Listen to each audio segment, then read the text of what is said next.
자, 이번 영상에서 HL에 관한 몇 가지 이슈와 함께 이 긴급 승인, 정식 승인 차이점이 뭘까에 대해서 한번 보려고 합니다. 저도 뭐 의학 박사 아니기 때문에 공부할 겸 여러 가지 자료와 함께 보려고 합니다.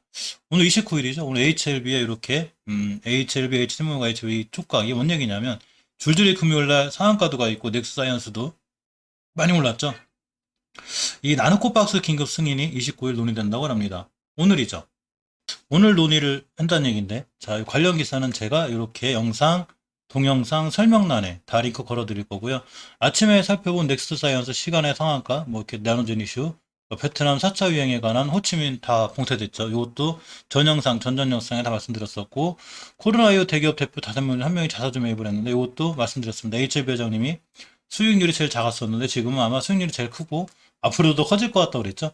계속 올라갈수록, 어디서 사놓으셨냐면, 공시가격 때 여기서 떴죠. 6월 18일 날. 여기서 사모은 물량이 이제 70% 아마 더 크게 올라가지 않을까 이렇게 생각해보고 이거에 관련된 영상은 다 찍어드렸고요. 바이오 생태계를 확장하고 있는 HLB 그룹주들이죠. 또 얼마 전에 신기술 금융사도 설립하였습니다. 그래서 이런 거에 관련한 영상들 다 전 영상에 있고 또 나노젠 코로나19 백신 권리 인수했습니다. 자, 오늘 살펴볼 거는 HLB 생명과 HLB 제약 전부 다 지금 촉각이 곤두섰죠. 나노코박스 긴급 승인 이런 관련된 건 있는데 승인이 난다고 해서 이제 주가가 만약에 떨어지면 뭐 선반영된다 이렇게 얘기할 테고 올라가면 역시 승인 때문에 올라갔다 할 테고 그렇기 때문에 주식은 코에 걸면 코걸이, 기에 걸면 귀걸이. 따라서 제가 차트에 관해서 설명드렸죠. 저항선, 지지선 한 번씩 보시고 미국 예전에 미국 화이자 백신이 얼마 전에 정식 승인됐죠. 그래서 지금 우리가 기다리는 건 나노코박스의 긴급 승인이죠. 자, 도대체 긴급 승인하고 정식 승인하고 차이가 뭘까? 그래서 이런 것도 살펴볼 거고, 이 정식 승인에 따른 이 혜택들, 그러니까 정식 승인이 됐을 때 어떤 좋은 점이 있는지 이런 것도 살펴보려고 합니다. 또 영상 보는 김에 이렇게 화이자 백신이 새 이름이 생겼는데, 이것 때문에 조금 말들이 많은 것 같아서 같이 한번 보려고 합니다. 자, 이 HLB 생명과학 촉과 나노코박스 긴급 승인 29일 논의 오늘이죠. 이렇게 보면 자, 이 다수의 베트남 언론에 따르면 국립의 생명연구윤리위원회가 편하게 윤리위원회라고 할게요. 윤리위원회가 29일 나노코박스에 대한 긴급 사용 라이선스 발급을 고려한다고 합니다. 오늘 이거 발급을 고려하는 회의를 지금 하고 있다는 거죠. 27일 날 이렇게 나노코박스의 3상 임상시험 중간 결과가 나옴으로써 인해서 이 윤리위원회에서 이게 승인이 났어요. 그러니까 3회 이상 승인이죠. 승인이 났기 때문에 이렇게 보면 이 3회 이상이 중기 결과 데이터가 단기 안정성 요건을 충족한다고 봤습니다. 그렇기 때문에 나노코박스에 대한 이 긴급 승인, 앞으로 이제 긴급 승인이 남은 거죠. 3상 A 실험 임상 시험이 완료됐기 때문에 긴급 승인을 과연 언제 받을 것인가 이런 이제 궁금증이 있습니다. 그래서 나노젠이 현재 1만 2천 명을 대상으로 3상 B를 진행 중이라고 합니다. 윤리위원회에서 백신의 3상 A 임상 실험 결과를 승인했고 3상 A 임상 결과를 승인하는 것은 긴급 승인과는 별개라고 합니다. 그래서 이 현재 나노코 백신 면역성과 보호 효능을 평가하기 위해서는 추가 데이터 분석이 필요하다고 합니다. 그러니까 오늘 논의를 해서 긴급 승인이 날지 안 날지 우리는 모르는 거죠. 내일이나 내일모레 어떤 기사가 나와야 되는데 자, 절차는 이렇게 돼요.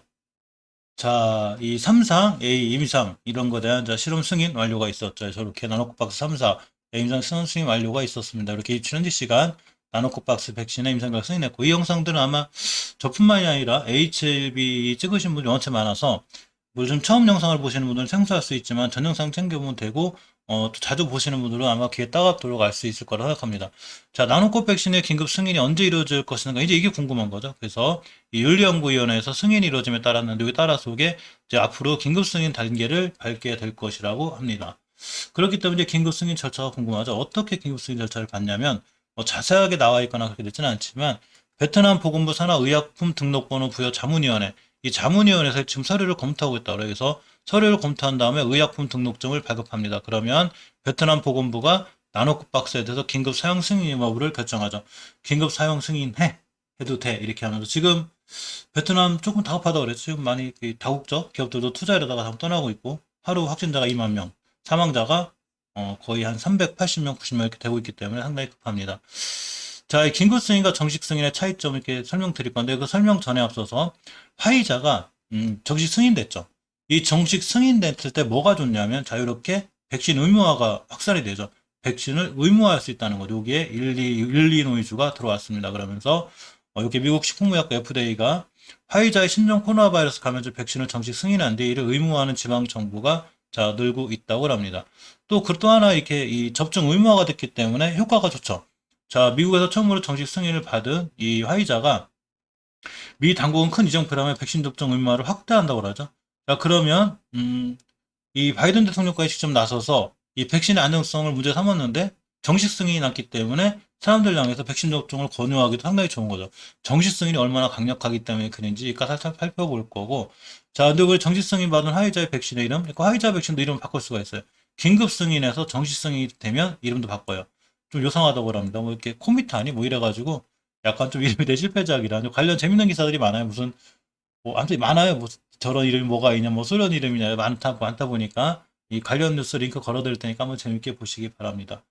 어떤 차이들이 있나 봤더니 차이점이 자, 이 긴급 승인하고 정식 승인의 차이점 자료를 제가 따로 한번 만들어 봤습니다.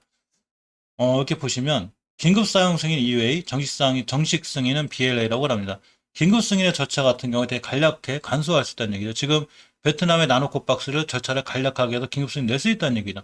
하지만 정식 승인은 엄청 엄격합니다. 긴급 승인 대비 평균 10배의 자료가 필요하다고 합니다. 그러니까 지금 화이자가 긴급 승인에서 정식 승인까지 넘어올 때까지는 엄청난 자료를, 방대한 자료를 FDA에 제출했다는 얘기죠.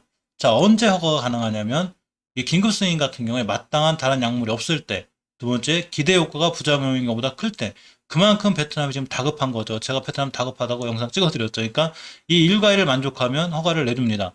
자, 그러나 정식 승인은 요것만 갖고 안 돼요. 안전해야 되고 불순물이 없어야 되고 효능이 확실해야 됩니다. 그래서 1, 2, 3당 전부 다 임상시험을 통해서 증명이 돼야지만이 바로 정식 승인 납니다. 요걸 화이자가 해냈다는 얘기죠. 그러니까 이 조 바이든 대통령이 이 정식 승인한 화이자를 믿고 맞으십시오라고 이렇게 강조하고 또 국민들한테 강요하는 거죠. 자, 책임이 긴급 승인 같은 경우에 제약회사에 있대요. 저도 이거 오늘 알았어요. 그러니까 나노젠한테 있다는 얘기죠. 긴급 승인이. 그렇지만 만약에 정식 승인하면 승인을 한 보건당국이 있습니다. 이게 뭔 얘기냐면 화이자가 FDA 승인이 났는데 우리가 화이자 맞고 뭔가 문제가 있다? 그럼 이 승인을 한 보건당국에 문제가 있다는 얘기죠. 자, 이렇게 책임 자체가 틀려요. 그래서 이런 거에 대한 것도 저도 이번에 공부하면서 알았는데 꽤 중요할 것 같습니다. 계속 있는데 아까 제가 이름도 바꿨다고 그랬죠. 정식 승인을 하면 자 이름도 바꿀 수 있는 이런 이 그 홍보 광고 집행 부분에서 긴급 승인은 불가능하지만 정식 승인이 이렇게 상호명 명명이 가능해요. 그러니까 아까 이름 바꿨다고 그랬죠. 저 이름 때문에 지금 화이자가 조금 말썽이 있어요. 이름 바꾸는 바람에 뭐 조금 웃게 됐습니다. 어쨌거나 자 이렇게 오프라벨 허가 범위 사용이 자 이렇게 긴급 승인은 불가능해요. 허가 범위의 사용이니까 딱 아까 기사 좀 살펴보시면 알지만 이 나노젠의 나노꽃박스도 보건당국, 그러니까 베트남의 보건당국 허가한 범위 내에서만 쓸 수 있어요. 허가 범위 내에는 쓸 수 없습니다. 이 정식 승인 난 건 쓸 수 있답니다. 그러니까 정식 승인이 얼마나 강력한지 알겠죠. 정식 승인 나면 그만큼 매출이라는 것도 좋아지기 때문에 화이자가 30조에서 지금 100조까지 바라볼 수 있는 게 바로 이래서 그렇죠. 자, 독점 효과가 이 긴급 승인 누리기가 애매해요. 독점 효과 별로 없다는 얘기죠. 하지만 정식 승인은 누릴 수 있습니다. 강제 접종 가능성 이게 제일 중요하죠. 아까 보면 제가 의무화를 했다고 그랬죠. 이 의무화를 긴급 승인 갖다가는 절대 할 수 없대요. 물론 하려면 할 수 있는 것 같죠. 법정 분쟁 소지 또는 뭐 예를 들면 이제 이 공산국가 뭐 일당 독재 체제 이런 데 가능하겠지만 민주주의 자본주의 국가에서는 저기 안 된다는 거죠. 하지만 이 정식 승인 나오는 경우에는 무조건 된다는 건 아니지만 의무화 가능성이 있습니다. 할 수 있다는 얘기죠. 그러니까 아까 화이자를 말씀드렸듯이 의무화를 한 이런 경우가 있고 의무화한 거에 자꾸 합류할 수 있다는 얘기죠. 그러니까 우리가 정식 승인이 됐을 때 크게 봐야 될 건 이름 바꿀 수 있고 라고 이렇게 강제 접종이 가능한 이런 게 있고 독점 효과를 누릴 수 있죠. 만약에 나중에 나노젠의 나노코박스가 긴급 승인을 받은 다음에 FDA나 WHO로부터 정식 승인 받으면 이건 대박이란 얘기죠. 그러니까 이런 거 관련된 기사를 꾸준히 좀 살펴볼 수가 있고 보건위기 종류 시에 꾸준히 사용할 수 있냐? 긴급 사용 승인은 불가능합니다. 하지만 정식 승인은 아주 특별한 경우를 제외하고도 계속 쓸 수 있어요. 계속 판단 얘기죠. 그렇기 때문에 정식 승인까지 가는 길이 무척 중요하다고 볼 수 있습니다. 조금 자세하게 하나하나 살펴보면 오프라벨 부분에서 아까 오프라벨 부분 제가 말씀드렸죠. 첫 번째 오프라벨 부분에서 허가를 받은 화이자의 백신은 원래 12세 이상의 허가 범위였어요. 근데 아까 말씀드린 정식 승인이 나면서 의료진 판단하에 만 12세 미만도 사용할 수 있어요. 나노젠 나노코박스 자 저렇게 되면 대박입니다. 그렇기 때문에 자 저런 이 정식 승인까지 가는 건 중요하고 일단은 긴급 사용 승인 받아야 되겠죠. 그것만 해도 호자인데 자, 독점 효과가 있어요. 정식 승인을 받으면 독점지를 얻을 수 있는데 다른 약물이 개발될 경우 긴급 승인을 받아야 되는데 이게 긴급 승인을 마땅한 약물이 없을 때 계속 화이자는 주구장창 날아갈 수 있습니다. 자, 그렇기 때문에 정식 승인이 중요하고 러시아 스푸트니크 V도 그래서 EMA나 WHO에 지금 승인을 받으려고 그렇게 노력하는 거죠. 자, 부스터샷 부분 아까 못 알려드렸는데 자, 알려드릴까? 코로나 위기 작성이 종식되면 긴급 승인 백신은 전부 사용할 수 없어요. 종식이 딱 되면. 자, 코로나 위기 종식됐습니다. 우리 전부 다 위드 코로나에 빠이빠이 그러면 이렇게 될 경우는 정식 승인이 된 백신만 사용이 가능합니다. 그러니까 우리 모두 SK바이오사이언스고 나노젠 나노코박스고 전부 다 정식 승인까지 가져야 이게 굉장히 좋습니다. 이 긴급 승인과 정식 승인의 가장 큰 차이는 바로 요거예요. 요게 제일 중요하죠. 저도 이게 제일 중요하다고 보는데 바로 강제로 접종할 수 있냐 없느냐의 차이인데 사실 이것도 저는 약간 미심쩍긴 한데 일단 이 강제 접종은 좀 애매한 측면인데 긴급 승인 때는 이게 말이 안 돼요. 이게 강제 접종을 할 수가 없어요. 마땅한 방법이 없어요. 이게 부작용이 있기 때문에. 근데 만약에 FDA가 정식 승인이라면 백신 접종을 꺼낸 사람들의 설득의 근거가 되기 때문에 약간 의무화를 밀어붙일 수 있다는 건데 이것도 근데 확실히 강제 접종을 시킬 수 있는 것까지는 저는 모르겠어요. 왜냐하면 헌법이 규정하고 있죠. 그러니까 우리 꼭 맞아요. 안 맞으면 어때? 할 수 있는 그러니까 이제 미국에서 지금 반발해서 데모하고 있죠. 의무화하지 마라. 왜 우리가 안 맞을 권리도 우리에게 있다. 이거는 약간 정치적으로 민감해서 저거 어떻게 말할 수는 없지만 어쨌거나 이 정식 승인이 나면 이게 강제 접종까지 가능할 수 있는 약간은 설득의 근거가 된다고 합니다. 자, 이상 긴급 승인과 이 정식 승인을 살펴봤고요. 이왕이면 나노젠의 나노코 박스가 긴급 승인도 받고 긴급 승인에 이어서 제대로 연구해서 정식 승인을 받아서 우리 HLB와 HLB 제약 생명과학 이런 종목들이 지금 이거 판매하죠. 생산해서 판매할 수 있는 글로벌 권리를 가져왔기 때문에 주구장창 주가가 올라갈 수 있었으면 좋겠습니다.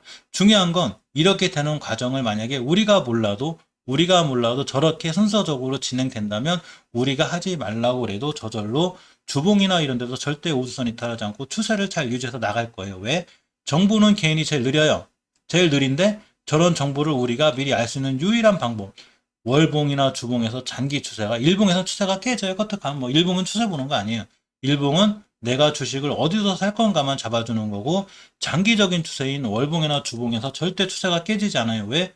얘네들은 긴급 승인에서 정식 승인도 갈 수 있으니까 이거를 우리는 몰라도 외국인 기관 또 이걸 이끄는 주포들은 미리미리 다 알 거예요. 베트남 가서 아마 사는 분도 있을 거예요. 이거 정보 알으려고. 그렇기 때문에 우리보다 정보가 빠른데 이 정보가 헛되지 않으려면 반드시 추세가 잘 유지가 돼야 된다는 얘기예요. 추세가 유지되고 올라가고 있다 그러면 우리가 모르는 생각도 모르는 좋은 일이 여기 있을 가능성이 충분히 있습니다.